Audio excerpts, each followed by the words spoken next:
हम endocrine system में देखो ग्लैंड्स पढ़ रहे थे, एक बार रिवाइज कर देती हूँ। हमने जो पहली ग्लैंड्स पढ़ी थी वो पढ़ी थी हाइपोथैलेमस के बारे में। हाइपोथैलेमस के बारे में फटाफट रिवाइज करती हूँ। देखो ये जो हाइपोथैलेमस है, यदि हम इसकी लोकेशन देखते हैं, इसकी स्थिति देखते हैं, तो ये किसमें पाई जाती है? हमारे ब्रेन यानी कि हमारे मस्तिष्क में किसकी उपस्थिति होती है? हाइपोथैलेमस की उपस्थिति होती है। अब देखो hypothalamus as a brain part यानी एज ए मस्तिष्क के भाग की तरह भी काम करता है और एज ए ग्लैंड की तरह भी ये काम करता है। क्यों?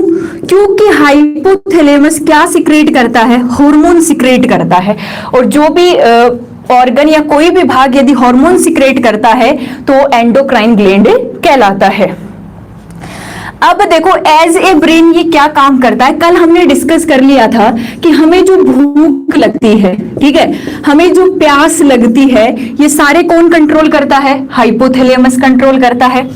इसके अलावा भूख प्यास हो गया, आपकी जो जितने भी इमोशंस हैं, जैसे किसी के प्रति हो सकता है आपको प्यार हो, लव हो, किसी के प्रति हो सकता है आपको हेट हो, घृणा हो, ये सारी जो क्रियाएं हैं ये कौन कंट्रोल कर रहा होता है? हाइपोथैलेमस कर रहा होता है। लेकिन एक जगह ये ग्लैंड की तरह क्या काम करता है? हमारे जो बॉडी का टेम्परेचर है, बॉडी के टेम्परेचर को भी क्या करता है? रेगुलेट करता है। बॉडी के टेम्परेचर को भी क्या करता है? रेगुलेट करता है। इसीलिए ये एक ग्लैंड की तरह भी काम करता है। तो आपसे सवाल बन जाए कि हमारी बॉडी का टेम्परेचर कंट्रोल सेंटर यानी कि ताप केंद्र कौन कहलाएगा? तो आपका आंसर आना चाहिए हाइपोथैलेमस। देखो मैंने थोड़ा फास्ट इसलिए बताया क्योंकि हम इसको कल की क्लास में डिस्कस कर चुके हैं। अब देखो हमने टोटल 9 एंडोक्राइन ग्लैंड लिखी थी। कितनी लिखी थी? 9 अंतःस्रावी ग्रंथियां पाई जाती है, जिसमें हमने एक को डिस्कस किया था, वो थी हाइपोथैलेमस। आज हम दूसरी ग्लैंड डिस्कस करने वाले हैं और इंपॉर्टेंट है, ध्यान से समझते जाना। उस ग्लैंड का नाम है पिट्यूटरी ग्लैंड। हम इसको क्या बोलते हैं? पिट्यूटरी ग्लैंड, या फिर हम इसको हिंदी में पीयूष ग्रंथि के नाम से भी जानते हैं। पिट्यूटरी ग्लैंड, या फिर आप इसे क्या कह सकते हैं? पीयूष ग्रंथि कह सकते हैं।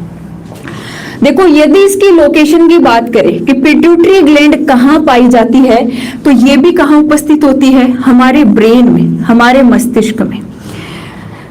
दूसरी बात करें सेकंड स्मॉलेस्ट ग्लैंड, पहले कुछ बेसिक बता देती हूं। Second smallest endocrine gland, endocrine gland दूसरी सबसे छोटी अंतःस्रावी ग्रंथि का नाम पूछेगा तो भी आपका आंसर क्या आएगा? Pituitary gland.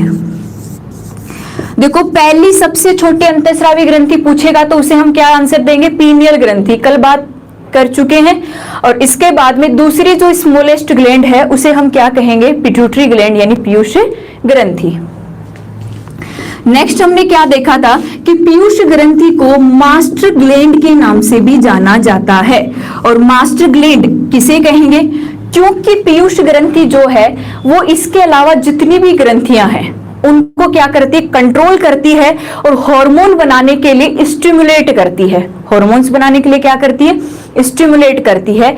इसीलिए इस पिट्यूटरी ग्लैंड को हम मास्टर ग्लैंड के नाम से भी जानते हैं।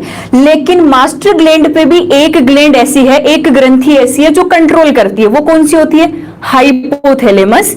इसीलिए हम हाइपोथैलेमस को सुपर मास्टर ग्लैंड या फिर मास्टर ऑफ मास्टर ग्लैंड के नाम से भी जानते हैं। क्लियर है इतना? ये कुछ बेसिक से पॉइंट हो गए कि लोकेशन ब्रेन में उपस्थित होती है। सेकंड स्मॉलेस्ट ग्लैंड कौन सी होती है? पिट्यूटरी। और फर्स्ट कौन सी होती है? पीनियल। इसे मास्टर ग्लैंड के नाम से भी जाना जाता है। नेक्स्ट सवाल आपके सामने क्या बनेगा कि ऐसी ग्रंथि का नाम बताओ जिससे सबसे ज्यादा हार्मोन्स सिक्रेट होते हैं। सबसे ज्यादा हार्मोन्स सिक्रेट होते हैं। सवाल क्या बनेगा? ऐसी ग्रंथि का नाम बताओ जिससे सबसे ज्यादा हार्मोन्स सिक्रेट होते हैं, या ऐसी ग्रंथि जो सबसे ज्यादा हार्मोन बनाती है, हार्मोन्स बनाती है, उस ग्रंथि का नाम भी क्या है? पिट्यूटरी। यानी जितनी भी 9 अंतःस्रावी ग्रंथियां हैं उनमें से सबसे ज्यादा हार्मोन बनाने वाली ग्रंथि कौन सी है? पिट्यूटरी ग्लैंड है। यही कारण है कि इस ग्रंथि के हार्मोन है वो दूसरी ग्रंथियों को क्या करते हैं? कंट्रोल करते हैं। क्लियर है इतना? सबसे ज्यादा हॉर्मोन्स बनाने वाली ग्लैंड का नाम क्या है? Pituitary gland. और सबसे ज्यादा अंतःस्रावी ग्रंथि रखने वाले ऑर्गन का नाम क्या है? जल्दी आंसर दो। सबसे ज्यादा अंतःस्रावी ग्रंथि रखने वाले ऑर्गन का नाम क्या है? हमारी बॉडी का ऐसा कौन सा भाग है जो सबसे ज्यादा अंतःस्रावी ग्रंथि रखता है? पिट्यूटरी ग्लैंड है। ये मटर के दाने के समान होती है। शेप अगर पूछेगा तो मटर के दाने के समान, और इसका वेट देखेंगे तो 0.6 ग्राम, बहुत छोटी होती है। 0.6 ग्राम की होती है पिट्यूटरी ग्लैंड, जो किस रूप में पाई जाती है? मटर के दाने के रूप में पाई जाती है। हाँ जी, बिल्कुल सही है, ब्रेन। जिन्होंने आंसर दिया कि मस्तिष्क हमारे शरीर का ऐसा भाग है जिसमें सबसे ज्यादा अंतःस्रावी ग्रंथियां पाई जाती है, और पिट्यूटरी ग्लैंड एक ऐसी अंतःस्रावी ग्रंथि है जो सबसे ज्यादा हॉर्मोन्स बनाती है, मटर के दाने के समान होती है, और इसका वेट कितना होता है? 0.6 ग्राम होता है। हाँ रिंकू गुप्ता, सही है आपका आंसर। रमेश योगी और ये क्या नाम है, ओम सिंह जी भाटी, इनके आंसर हमेशा सही आते हैं। अब देखो पिट्यूटरी ग्लैंड के यदि हम हार्मोन्स की बात करें, मोस्ट इंपॉर्टेंट जो चीज यहां पे पूछी जाती है वो होते हैं हार्मोन्स। क्योंकि हार्मोन्स की मात्रा ज्यादा हो जाए, कभी कम हो जाए, तो इन सब की वजह से क्या हो जाता है? हमारी बॉडी में बहुत सारे डिसऑर्डर्स आ जाते हैं। अगर मैं पीयूष ग्रंथि के लगभग 11 हार्मोन्स पीयूष ग्रंथि स्रावित करती है, कितने? 11 हार्मोन्स। उनमें से 4-5 जो हार्मोन इंपॉर्टेंट है उनकी बात हम करेंगे, जिनसे सवाल बहुत बार बनता है। फिर भी मैं बता दूंगी और भी। अगर हम सबसे पहले बात करें पहले हार्मोन की, तो इस हार्मोन को कहा जाता है GH हार्मोन। क्या कहेंगे? GH हार्मोन के नाम से जानते हैं। और GH हार्मोन की फुल फॉर्म होगी ग्रोथ हार्मोन। क्या कहेंगे हम इसे? ग्रोथ हार्मोन, या फिर इसको हाइट हार्मोन, या फिर आप हिंदी में इसको क्या कह सकते हैं? वृद्धि हार्मोन के नाम से भी इसको जाना जाता है।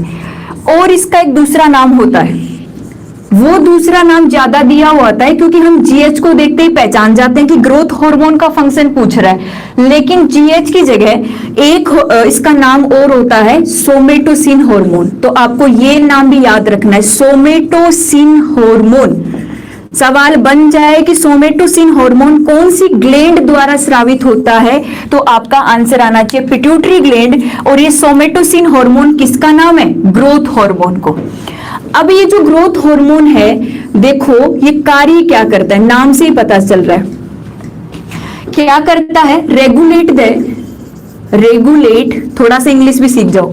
Regulate the growth of body, regulate the growth of body, यानी कि हमारे शरीर की जो वृद्धि है उसको क्या करता है? रेगुलेट करता है, उसको नियंत्रित करता है।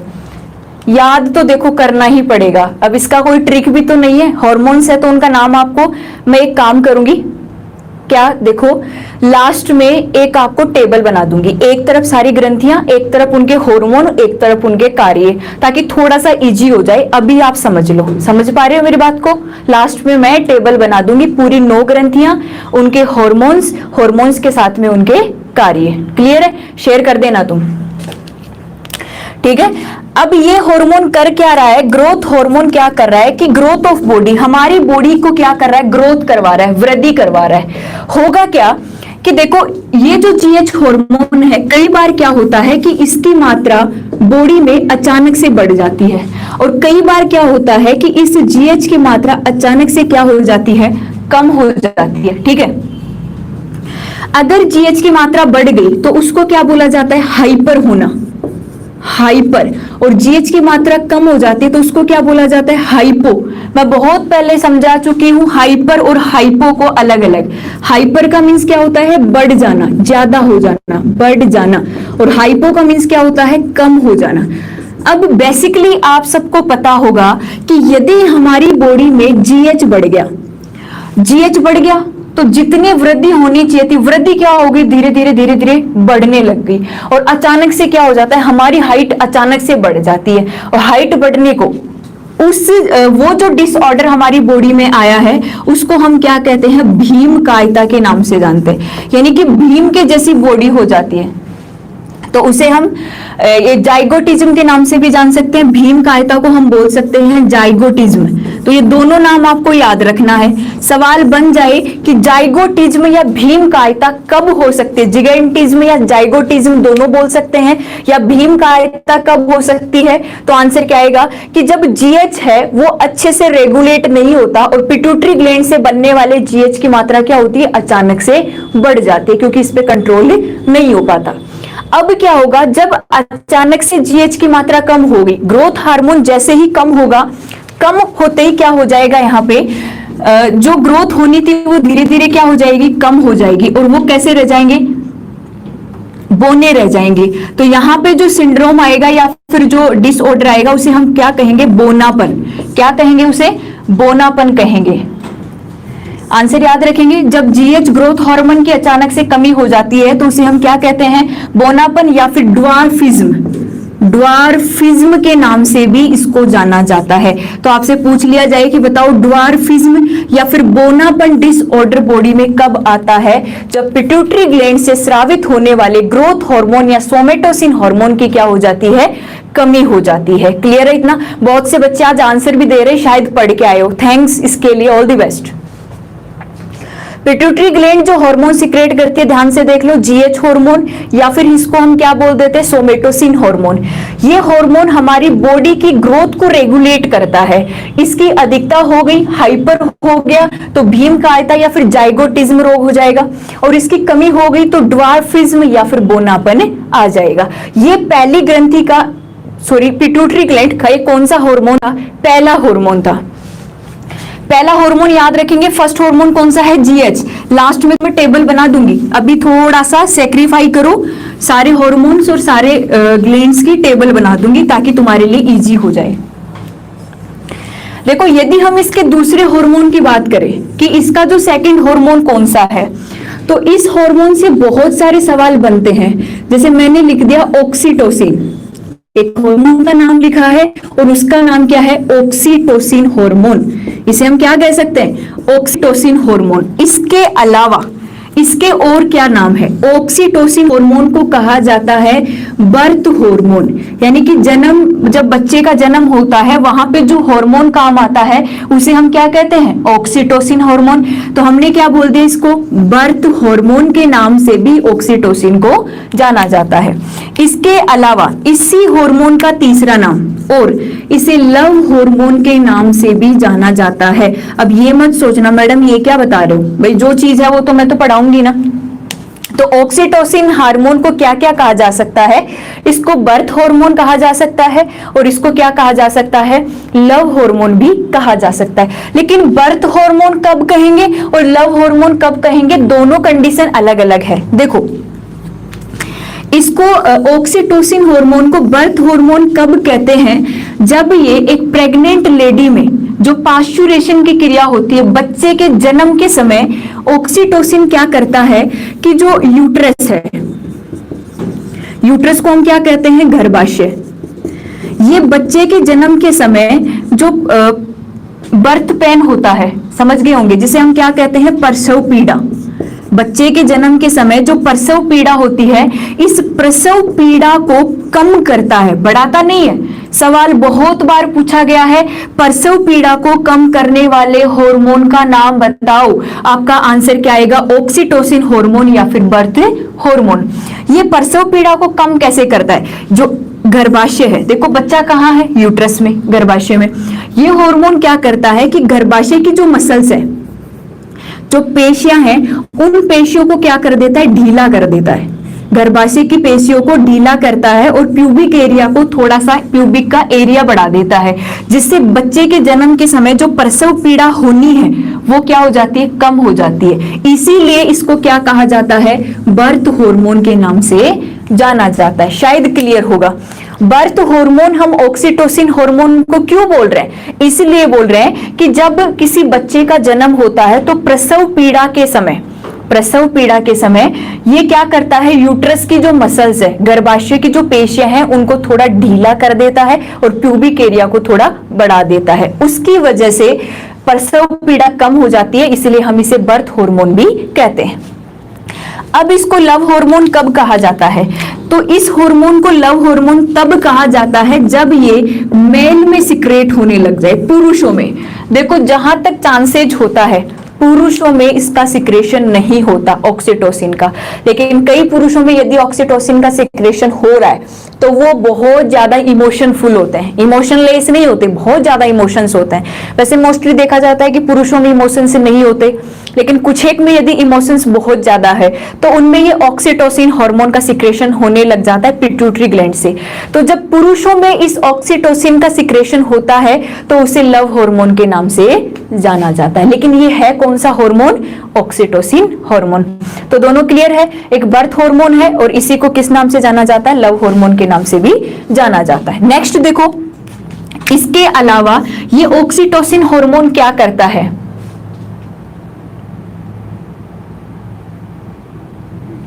इसके अलावा देखो ये ऑक्सीटोसिन हार्मोन क्या करता है, जो मिल्क बन रहा है, यानी बच्चे के जन्म के बाद जो फीमेल्स होती है, फीमेल्स के मैमरी ग्लैंड्स के अंदर क्या बनता है? दूध बनता है। तो इस दूध के सिक्रेशन में भी ये सहायक होता है। सिक्रेशन का मतलब हम क्या बोलते हैं? श्रावण में। और इसके साथ साथ ये दूध की जो क्वांटिटी है, दूध की जो मात्रा है, उसको भी क्या करता है? बढ़ाता है। दूध के श्रावण में, मिल्क सिक्रेशन में और दूध की क्वांटिटी, दूध की मात्रा को बढ़ाने में कौन सा हार्मोन काम में आता है? Oxytocin hormone. इसीलिए आपने एक चीज सुनी होगी कि जो गाय भैंस होती है वो जब दूध नहीं देती टाइम से तो उनको एक इंजेक्शन दिया जाता है, और वो इंजेक्शन किसका दिया जाता है? ऑक्सीटोसिन हार्मोन का दिया जाता है। क्लियर है इतना? आपसे सवाल बन जाए कि गाय भैंस के दूध बढ़ाने के लिए या फिर वो दूध नहीं दे रही तो स्तनों में दूध को उतारने के लिए कौन से हार्मोन का इंजेक्शन दिया जाता है? तो आप क्या कहेंगे? ऑक्सीटोसिन हार्मोन का। थोड़े दिन पहले इस पे बैन भी लगा था और अभी भी लगा है। बैन क्यों लगा था? क्योंकि यदि गाय भैंस रेगुलर दूध नहीं दे रही, ठीक है, तो उसको क्या किया जा रहा है? अगर रेगुलर ऑक्सीटोसिन का इंजेक्शन दिया जा रहा है तो उसकी जो स्तन ग्रंथियां होती है, मैमलरी जो ग्लैंड है, वो धीरे धीरे डिस्ट्रॉयड होने लग जाती है और कैंसर होने के चांसेस भी बढ़ जाते हैं यदि रेगुलर ऑक्सीटोसिन का इंजेक्शन दिया जा रहा है। क्लियर है इतना? ये हमारा कौन सा हार्मोन था? पिट्यूटरी ग्लैंड का दूसरा हार्मोन, जिसे हम क्या कहते हैं? Oxytocin hormone. रिवाइज कर लो, बर्थ हार्मोन क्योंकि प्रसव पीड़ा को कम करता है, गर्भाशय की जो पेशियां उनको ढीला कर देता है, प्यूबिक एरिया को बढ़ा देता है। ये मिल्क का सिक्रेशन करता है और इसके साथ साथ मिल्क की जो क्वांटिटी है उसकी मात्रा को भी क्या कर देता है? बढ़ा देता है। क्लियर है इतना? क्लियर है? चलो आगे, अब हम तीसरे हार्मोन की बात करेंगे। इसका जो तीसरा हार्मोन है वो कौन सा होता है?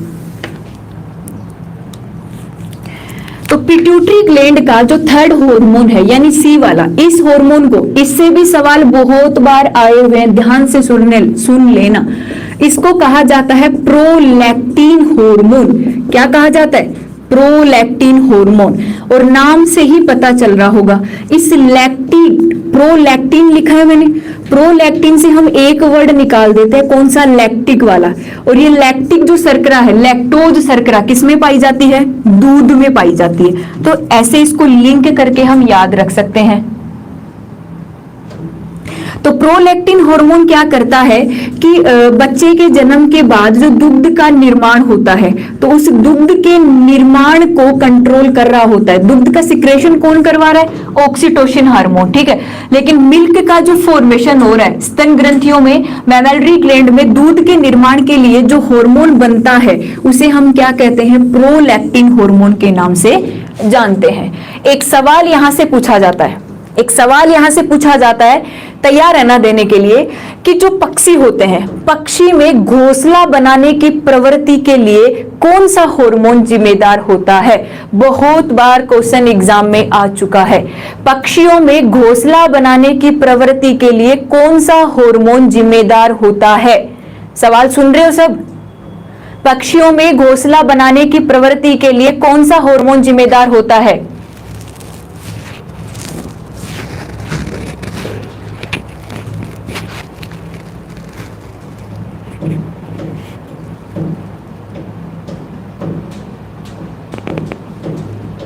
Architecture hormone. कोमल चौधरी क्या बोल रहे हो?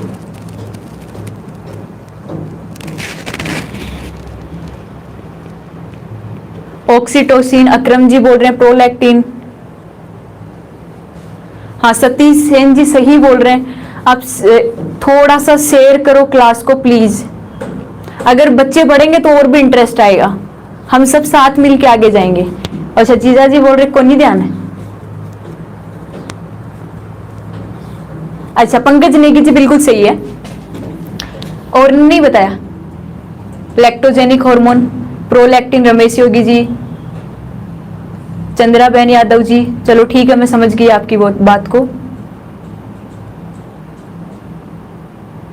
ध्यान से देखो, यही हार्मोन ऐसा है, प्रोलैक्टिन हार्मोन ही ऐसा है जो पक्षियों में घोंसला बनाने की प्रवृत्ति के लिए जिम्मेदार है। तो कभी भी आपसे सवाल बन जाए कि बताओ पक्षियों में घोंसला बनाने की जो प्रवृत्ति आ रही है उसके लिए कौन सा हार्मोन जिम्मेदार है, तो आपका आंसर आना चाहिए प्रोलैक्टिन हार्मोन। और ये ह्यूमंस में भी होता है, और ह्यूमंस के अंदर ये क्या करता है, फीमेल्स में दुग्ध निर्माण में सहायक होता है। कौन सा हार्मोन, प्रोलैक्टिन हार्मोन। क्लियर इतना, ठीक है।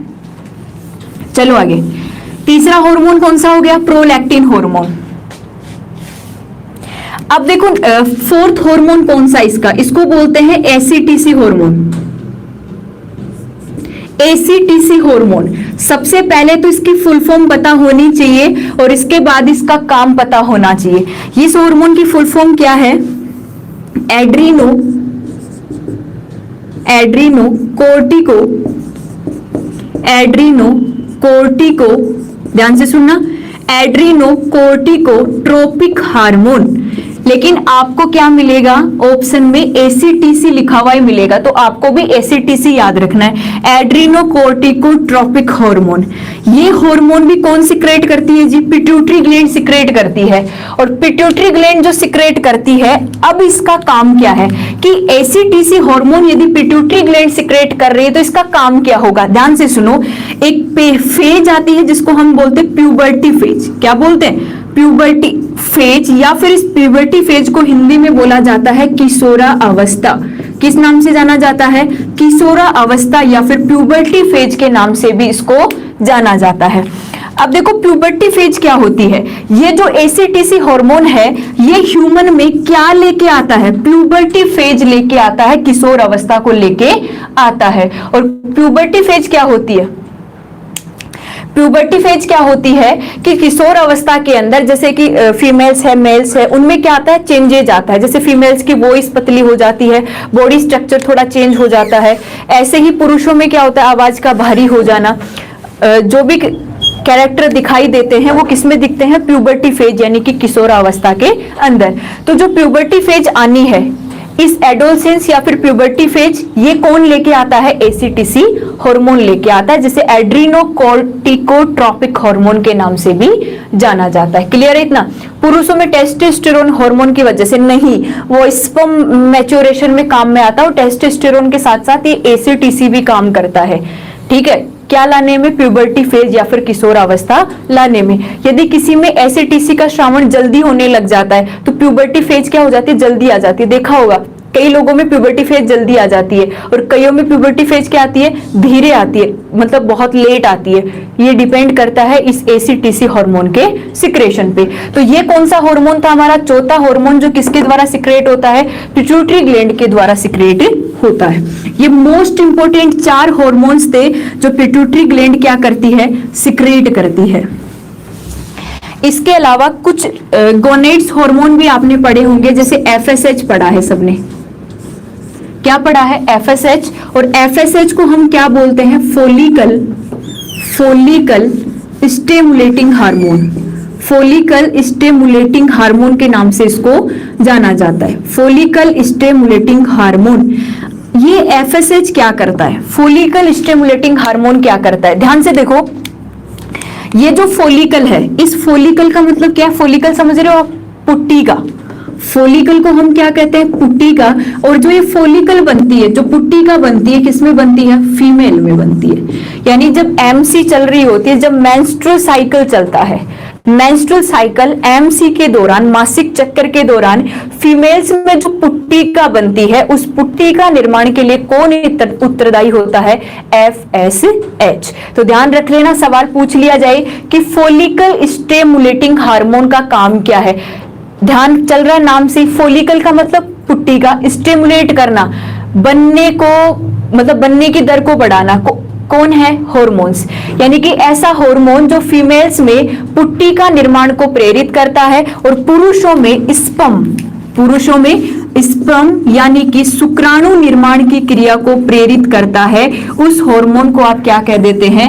FSH हार्मोन कह देते हैं। ये क्या होता है मैडम जी? पुट्टी का एग फोलिकल, जब मासिक चक्कर चलता है फीमेल्स में तो पुट्टी का फोलिकल का निर्माण होता है और उस पुट्टिका के निर्माण के लिए कौन सा हार्मोन जिम्मेदार होता है? FSH हार्मोन जिम्मेदार होता है। और पुरुषों में बन रहा होता है तो ये स्पर्म फॉर्मेशन में क्या करता है? सहायता करता है, जिसे हम शुक्राणु जनन की क्रिया भी कहते हैं। ये मोस्ट इंपोर्टेंट हार्मोन्स थे जो कौन सी ग्लैंड सिक्रेट करती है? पिट्यूटरी ग्लैंड सिक्रेट करती है। ये 5 हार्मोन्स हो गए। इसके अलावा एक हार्मोन और होता है जिससे सवाल पूछा जाता है, मैंने बता भी रखा है, ADH या फिर इसको कहा जाता है वेसोप्रेसिन। कई बच्चे जो मेरी क्लास शुरू से ले रहे हैं उनको पता होगा ADH या फिर वेसोप्रेसिन। ADH की फुल फॉर्म क्या होती है? एंटी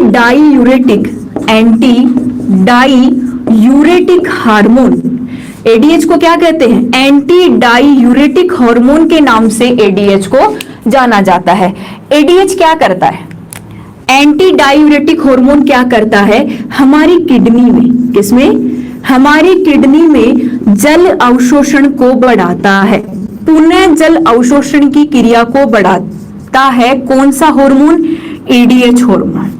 एडीएच हार्मोन हमारी किडनी के अंदर जल अवशोषण की क्रिया को क्या करता है? रेगुलेट करता है, उसकी क्रिया को बढ़ाता है। हाँ रमेश योगी जी, मैं समझ गई आपकी बात। ओम सिंह भाटी जी भी सही बता रहे हैं। अब होता क्या है कि जब इस एडीएच की क्या हो जाती है? कमी हो जाती है।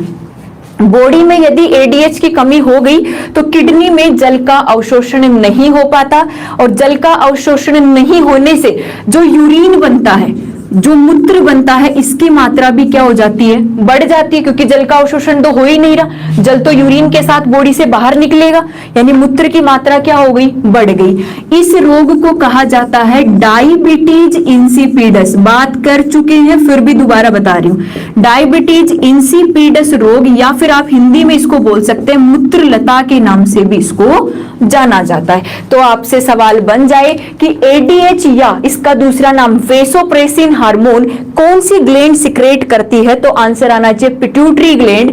और पिट्यूटरी ग्लैंड करती क्या है? किडनी के एडीएच हार्मोन क्या करता है? किडनी में जल के पुनः अवशोषण को बढ़ाता है। अब एक सवाल पूछ रही हूं आपसे, सवाल क्या है कि बताओ नेफ्रॉन का कौन सा भाग जल का अवशोषण करता है? जल्दी से आंसर दो जिन्होंने मेरी क्लास ली है उत्सर्जन तंत्र की।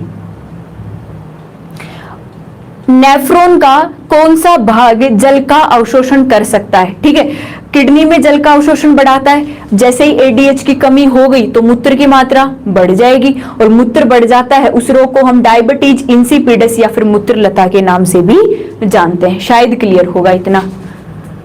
Ramesh Yogi ji PCT, Pankaj Negi ji PCT. PCT का कौन सा भाग? पीसीटी का भी कौन सा भाग जल का अवशोषण करता है? 2 भाग बताए थे, डिसेंडिंग और असेंडिंग। हाँ पंकज नेगी जी बिल्कुल सही है। पीसीटी डिसेंडिंग वाला जो भाग है वो क्या कर सकता है? जल का अवशोषण कर सकता है। और असेंडिंग वाला भाग आयंस का अवशोषण कर सकता है। बस ऐसे ही पढ़ते रहो तुम। एक खुशी मिलती है जब बिल्कुल सही आंसर आता है। ओके, थैंक्स सभी को इतना अच्छा पढ़ने के लिए। बस ऐसे पढ़ते रहो।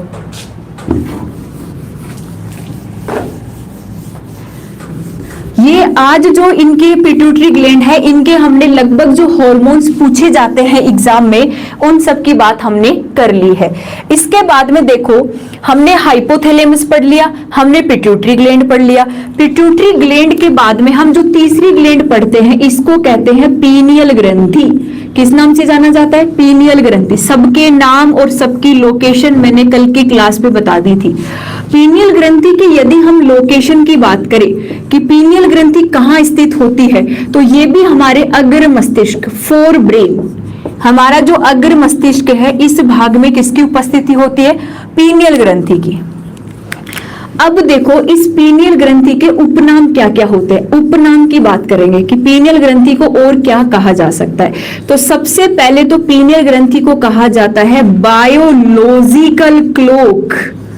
क्या कहा जाता है? Biological clock. और बायोलॉजिकल क्लॉक का मतलब है जैविक घड़ी। किस नाम से जाना जाता है? जैविक घड़ी के नाम से।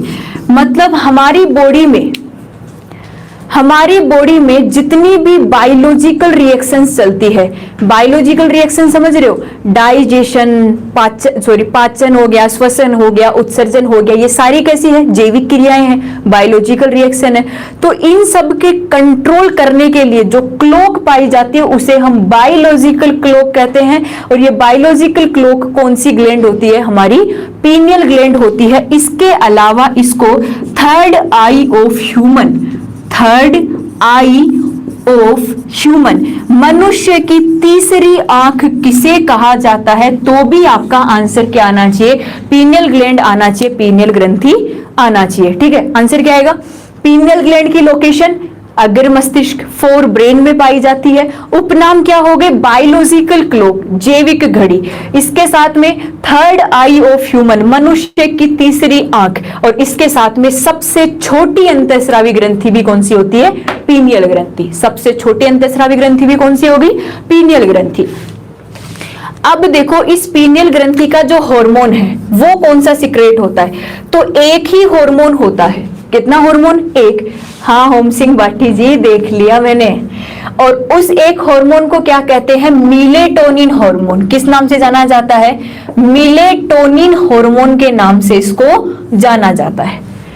इस मिलेटोनिन हार्मोन को हम नाइट हार्मोन भी कह सकते हैं। उपनाम देख लेना, नाइट हार्मोन के नाम से भी इसको जाना जाता है, या फिर इसको डार्कनेस हार्मोन भी कहा जा सकता है। उपनाम ज्यादा पूछे जाते हैं, आपको इनको कनेक्ट करके याद रखना है। जो हार्मोन सिक्रेट होता है उसे हम क्या कहते हैं? मिलेटोनिन हार्मोन कहते हैं। और ये मिलेटोनिन हार्मोन को नाइट हार्मोन के नाम से भी जाना जाता है और इसको डार्कनेस हार्मोन के नाम से भी जाना जाता है, क्योंकि ये हार्मोन अंधेरे में, नाइट यानी कि रात में, अंधेरे में इस हार्मोन का सिक्रेशन क्या होता है? ज्यादा होता है। और हमें जो रात को नींद आने लगती है, यानी कि इस हार्मोन का यदि काम देखा जाए कि इसका कार्य क्या है, तो इस हार्मोन का कार्य है हमें क्या करना? स्लीपिंग करवाना। हम जो सोते हैं हमारे लिए स्लीपिंग करवाना और हमें जगाना।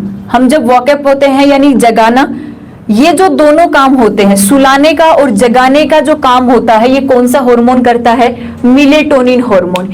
यानी जब मिलेटोनिन हार्मोन की मात्रा, देखो जैसे जैसे रात होती जाती है अंधेरा बढ़ता जाएगा, जैसे जैसे अंधेरा बढ़ता जाएगा ये हार्मोन ज्यादा सिक्रेट होगा और हमें क्या आने लग जाएगी? नींद आने लग जाएगी।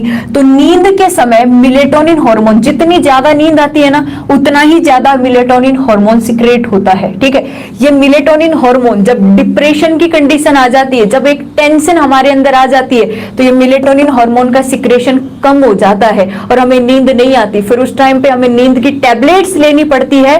उन टैबलेट्स में कौन सा हार्मोन होता है? मिलेटोनिन हार्मोन होता है, जिसकी वजह से हमें क्या आती है? नींद आती है। तो स्लीपिंग, सुलाने में और जगाने के अंदर जो हार्मोन काम आता है उसे हम क्या कहते हैं? Melatonin hormone. इसीलिए हम इसको नाइट हार्मोन और डार्कनेस हार्मोन के नाम से भी इसको जाना जाता है।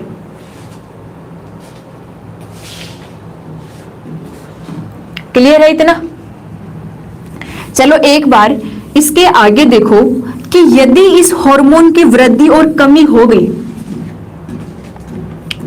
तो इसके कई डिजीज हो सकते हैं। ठीक है, सबसे पहले जैसे मैंने लिख दिया हाइपर और दूसरा क्या लिख दिया? हाइपो।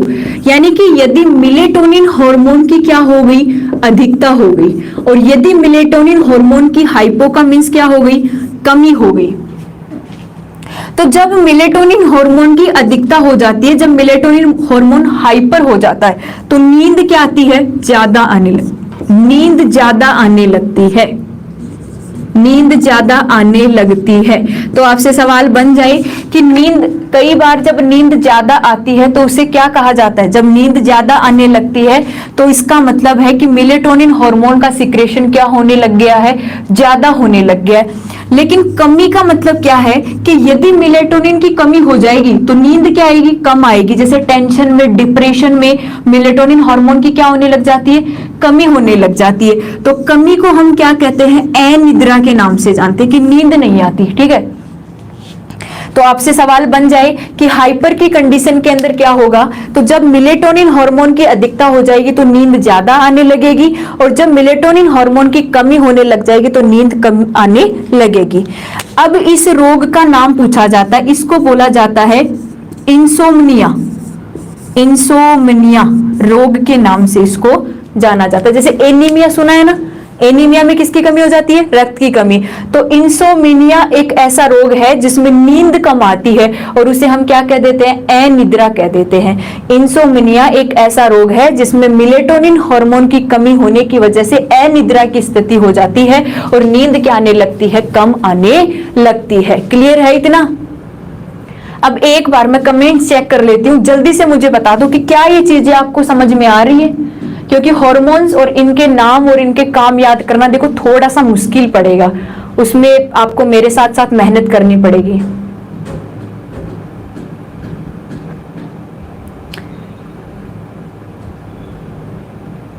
कुमार मनीष जी क्लियर है?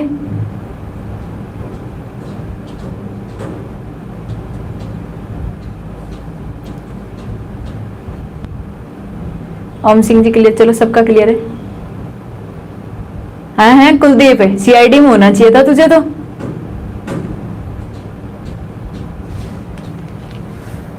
अब चलो आपको समझ में ही आ रहा है तो लाइक और शेयर भी कर देना। हाइपर नहीं आ रहा है? अरे क्या नाम है आपका? अंसारी जी, हाइपर का मतलब यदि मेलेटोनिन की अधिकता हो गई तो हमें नींद ज्यादा आने लगेगी, आंखें ही नहीं खुलेगी, कभी सुला दो, कोई जरूरी नहीं है अंधेरे में सुलाया जाए। ठीक है, ओके, थैंक्स ऑल। सबका क्लियर है इस ग्लैंड के बारे में? क्या कहते हैं? थर्ड आई ऑफ ह्यूमन, मनुष्य की तीसरी आंख, बायोलॉजिकल क्लॉक, हार्मोन मेलेटोनिन जिसे नाइट हार्मोन या डार्कनेस हार्मोन के नाम से जाना जाता है, जो स्लीपिंग या फिर जगाने के काम में आता है। अधिकता होगी तो नींद ज्यादा आएगी, कमी होगी तो अनिद्रा हो जाएगी, जिसे इंसोमिनिया के नाम से भी जानते हैं। ये हमारी तीसरी ग्लैंड कौन सी कंप्लीट हुई? पीनियल ग्रंथि। हर एक ग्रंथि और हर एक हार्मोन बहुत इंपॉर्टेंट है आपके लिए, तो ध्यान से सुन लेना मेरे प्यारे स्टूडेंट्स।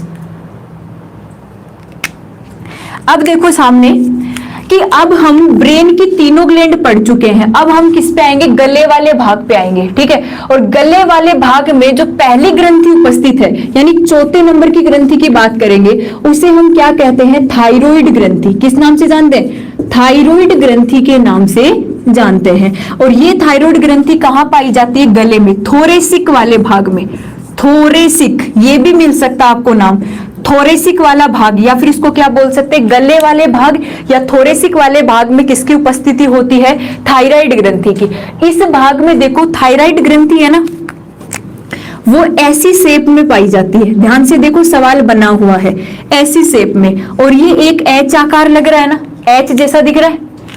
इस ग्रंथि को सवाल पूछ लिया जाता है कि ऐसी कौन सी ग्रंथि है जिसकी शेप, जिसका आकार एच आकार का होता है, एच समान होता है, तो वो ग्रंथि थायराइड ग्रंथि, या फिर आप इसको हिंदी में क्या बोल सकते हैं? आउटू ग्रंथि के नाम से भी जान सकते हैं। तो क्लियर होगा, थायराइड ग्रंथि हमारे थोरेसिक या फिर गले वाले भाग में पाई जाती है, और इसकी जो शेप है, थायराइड ग्रंथि का जो आकार है वो कैसे आकार का होता है? एच आकार का। तो सवाल बन जाए कि एच आकार की ग्रंथि कौन सी होती है, तो आंसर क्या आता है? थायराइड ग्रंथि।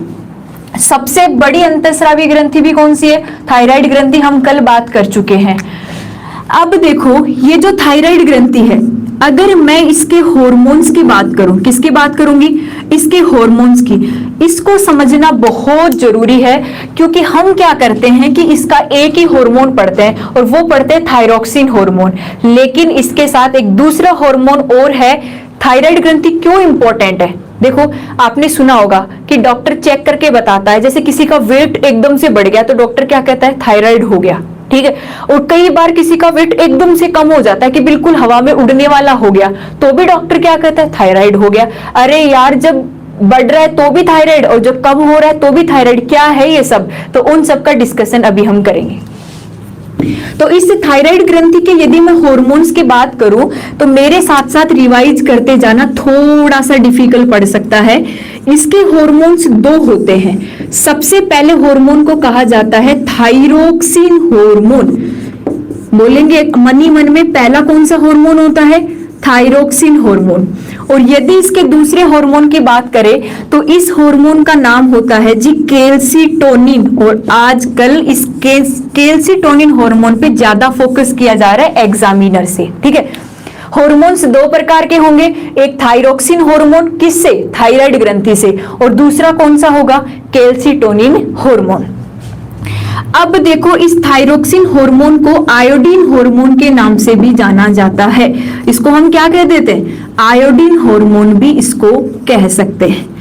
अगर हम सबसे पहले इस थायरोक्सिन को पढ़ना चाहें तो देखो थायरोक्सिन में क्या होता है कि जब आयोडीन की क्या हो जाती है, कमी हो जाती है। ध्यान से सुनना, जब हमारी बॉडी में आयोडीन की कमी हो गई तो थायरोक्सिन हार्मोन भी क्या बनेगा, कम बनेगा।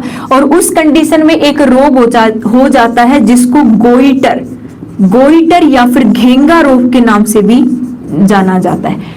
गोइटर, घेंगा रोग का नाम सुना होगा। तो गोइटर डिजीज कब होता है, ग्रेव का रोग अलग है, गोइटर डिजीज कब होता है, तो आपका आंसर आना चाहिए जब आयोडीन की क्या हो गई है, कमी हो गई है। गलगंड रोग या फिर गोइटर रोग, सॉरी गलगंड बोलेंगे, गलगंड या फिर गोइटर रोग की कमी कब हो जाएगा, जब आयोडीन की क्या हो गई है, कमी हो गई है। अब ध्यान से देखो कि ये जो थायरोक्सिन हार्मोन है, देखो इसकी दो कंडीशन बनेगी। कितनी कंडीशन, दो। एक को तो हम बोलेंगे, ध्यान से सुन लेना, हाइपरथायरॉइड, ठीक है। और दूसरी कंडीशन को हम बोलेंगे हाइपोथायरॉइड। अब आप कहोगे कि इसका मतलब क्या है, तो ध्यान से देखो कि हाइपरथायरॉइड का मतलब क्या है। थायरॉइड का मतलब थायरोक्सिन हार्मोन इधर से दिख जाएगा, ठीक है। और हाइपर का मीन्स क्या हो गया, अधिकता। हाइपर का मीन्स क्या हो गया, अधिकता। अब देखो ये जो थायरोक्सिन हार्मोन है, ये एक तो आयोडीन की मात्रा को रेगुलेट करता है और इसके साथ में हमारी जो मेटाबॉलिक रिएक्शन है, और मेटाबॉलिक रिएक्शन में सबसे पहला हमारा जो पाचन की क्रिया है इसको भी कंट्रोल करता है। कौन सा हार्मोन, थायरोक्सिन हार्मोन। क्लियर है, हमारी मेटाबॉलिक रिएक्शन यानी पाचन की क्रिया को कंट्रोल करने वाला हार्मोन कौन सा है, थायरोक्सिन हार्मोन। अब थोड़ा सा मेरे साथ देखो, जब थायरोक्सिन हार्मोन की अधिकता होगी, थायरोक्सिन हार्मोन की क्या होगी, अधिकता।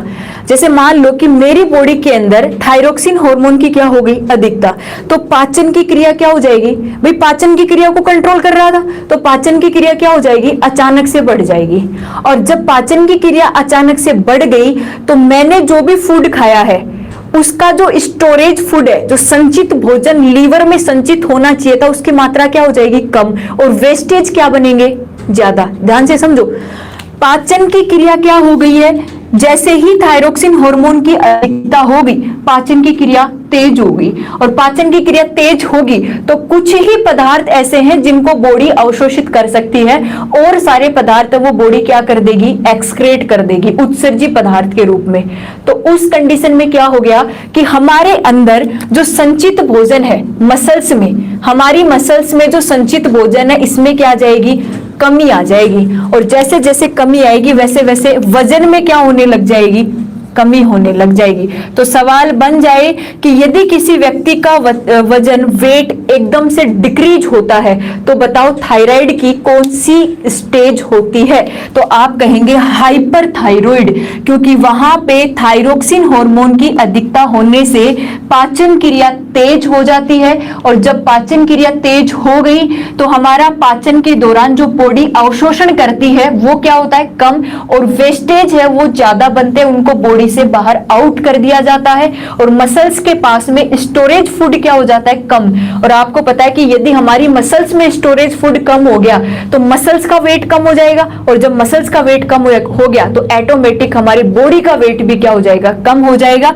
यानी वेट धीरे धीरे लॉस होने लग जाएगा, वजन में क्या आने लग जाएगी, कमी। जैसे कई होते हैं ना, कितना ही खा लो लेकिन फिर भी बॉडी पे नहीं लगता। एक इश्यू अलग होता है और एक इश्यू ये भी होता है जिसमें थायराइड हार्मोन की अधिकता होती है, वो चाहे कितना ही खा लो, पाचन की क्रिया बहुत तेज होने की वजह से वेस्टेज ज्यादा बनता है उनमें, और वेस्टेज ज्यादा बनता है तो बॉडी को कम लगेगा और वेट क्या होने लग जाएगा, कम होने लग जाएगा। तो डॉक्टर बनने की कोशिश करो। अगर कोई डॉक्टर आपको बोलता है कि वेट कम हो रहा है, इसका मतलब थायराइड है, तो आप उसको बोल सकते हैं कि थायराइड तो है लेकिन कौन सा है, हाइपरथायराइड है, हाइपरथायराइड की कंडीशन हो रखी है। अब देखो दूसरी जो कंडीशन है उसको हम क्या बोलेंगे, हाइपोथायराइड। और हाइपो का मीन्स क्या होता है, कमी हो जाना। हाइपो का मीन्स क्या है, कमी हो जाना। यदि हमारी बॉडी में थायरोक्सिन हार्मोन की कमी हो गई तो उसे हम क्या कहेंगे, हाइपरथायराइड। मतलब क्या है, लक्ष्मण जी दोबारा समझा देंगे, ठीक है। अगर हमारी बॉडी में थायराइड हार्मोन की कमी हो गई तो पाचन की क्रिया क्या चलेगी, धीरे चलेगी। यानी कि पाचन की क्रिया को कौन कंट्रोल कर रहा था, थायरोक्सिन। यदि थायराइड हार्मोन की कमी होगी तो पाचन की क्रिया क्या हो जाएगी, धीमी पड़ जाएगी।